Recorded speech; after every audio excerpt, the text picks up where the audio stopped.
C'est étonnant, non? Monsieur le procureur général de la République des Proches françaises. Touchez pas au pupitre.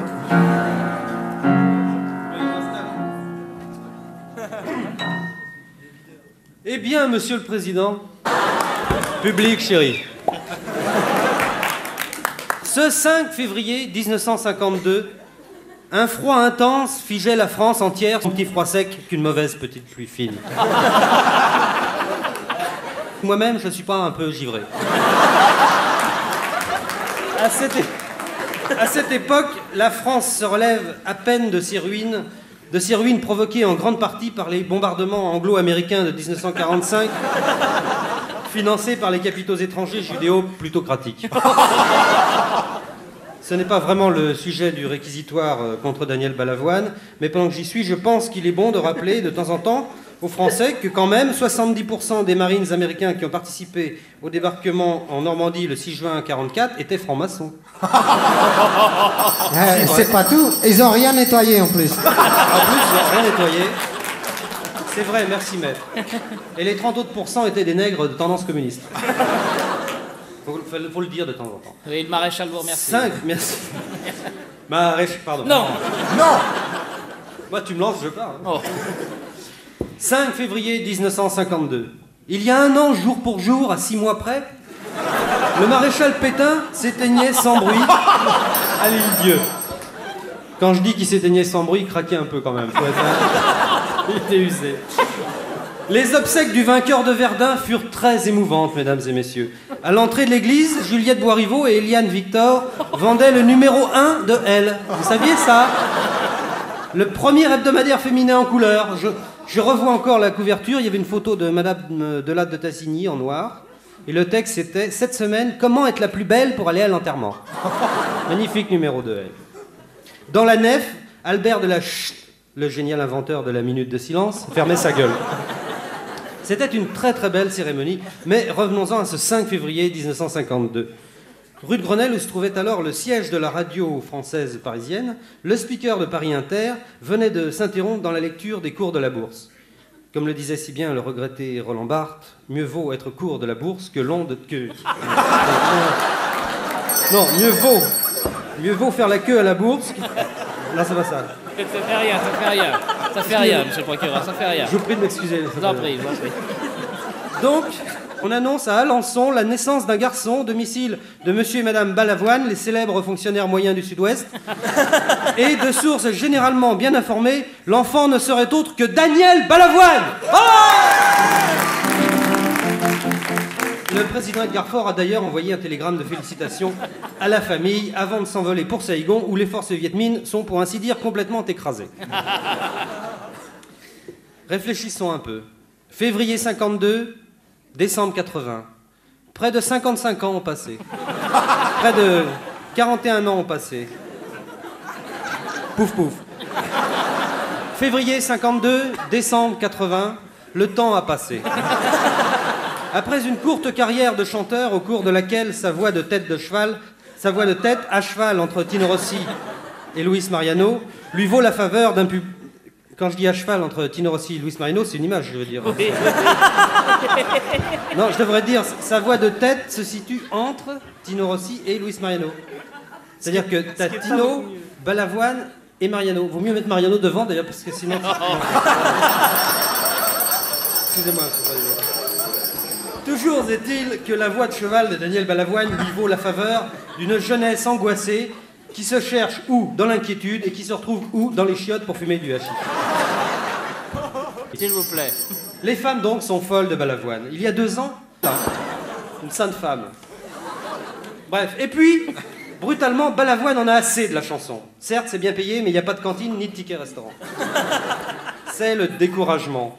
Un autre que lui se serait mis à boire, c'est ce qu'il fait. Il n'y a pas de raison que les autres picolent et pas lui. Sa vie se délabre peu à peu. Pendant que sa femme jouit en Josas, c'est lui qui garge les gonesses. C'est horrible. Oui, c'est horrible. Vraiment horrible. C'est épouvantable. Il a un sens de la grossièreté incroyable, le président. Merci de m'aider ainsi dans mon réquisitoire, cher maître. Mais je vous aide, maître. Et puis, un jour, sur le plateau... Alors, je résumé le chapitre précédent. Daniel Balavoine, chanteur de son métier, se retrouve, hein, et il boit. Bon. Et puis, un jour, Sur le plateau d'une chaîne de télévision, dont je tairai le nom pour ne pas faire de publicité à Antenne 2, Daniel Balavoine fait la rencontre de sa vie, François Mitterrand, l'ermite, pardon. François Mitterrand, le vieux militant socialiste, tendance Ignace de Loyola. François Mitterrand, la gauche de Bénitier, qui rencontre Balavoine et lui dit « Tu seras un homme, mon fils ». Et Balavoine répond « Et mon cul, c'est du poulet ».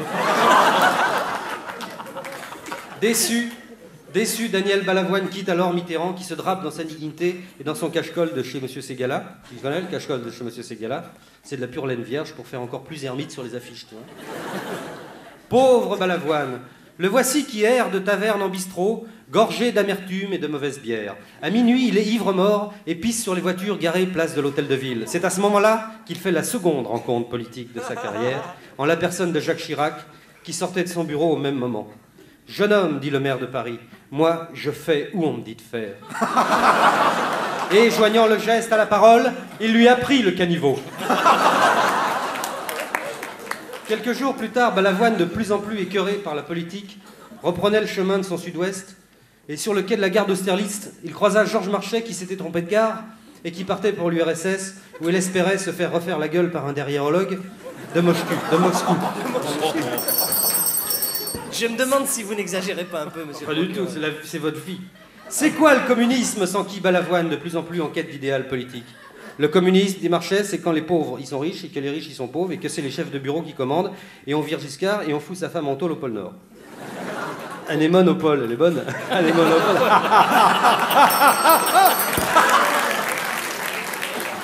De plus en plus sombre et déçu, Balavoine monta dans le train tandis que Marchais poursuivait son chemin, aidant sa femme à coups de pompe dans le cul car elle traînait la patte en portant les valises. Dans le train, Balavoine rencontra le président qui partait en week-end. On était mardi soir.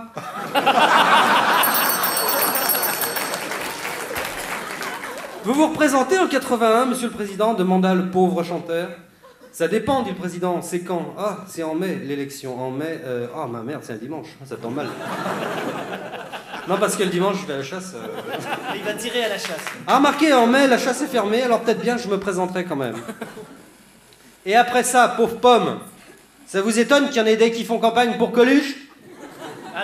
Alors, quand même. D'autant plus que, là, c'est un scoop sensationnel que je vous donne là. J'ai reçu des cabinets de Coluche, du cabinet, enfin, c'est pareil, chez lui, c'est la même chose. Une invitation à souper dans ses cabinets, d'ailleurs. Monsieur Coluche me laisse entendre que le portefeuille de la justice pourrait éventuellement m'échoir. Après l'automne, c'est l'hiver. Là, l'automne, c'est à cause de Perfit, parce que c'est l'automne parce que c'est un vieux tronc avec juste deux feuilles qui dépassent.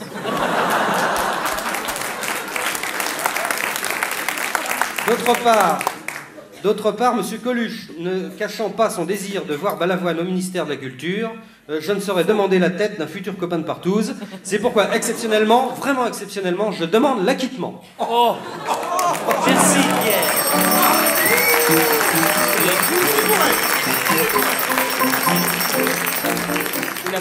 Est-ce que je peux intervenir, monsieur le président? Je voudrais signaler à ceux qui ne l'ont pas encore entendu que dans ma rencontre avec Jacques Chirac, il m'a aussi dit autre chose, une phrase qu'il a répétée plus tard dans un discours, devant du monde, ça veut dire, il faut quand même le faire, qu'il fallait d'urgence mettre un frein à l'immobilisme. Je vous la livre entière, la phrase. Je vous la livre, allez de lui. Il n'y a pas de problème. Allez, salut, on continue, on se marre.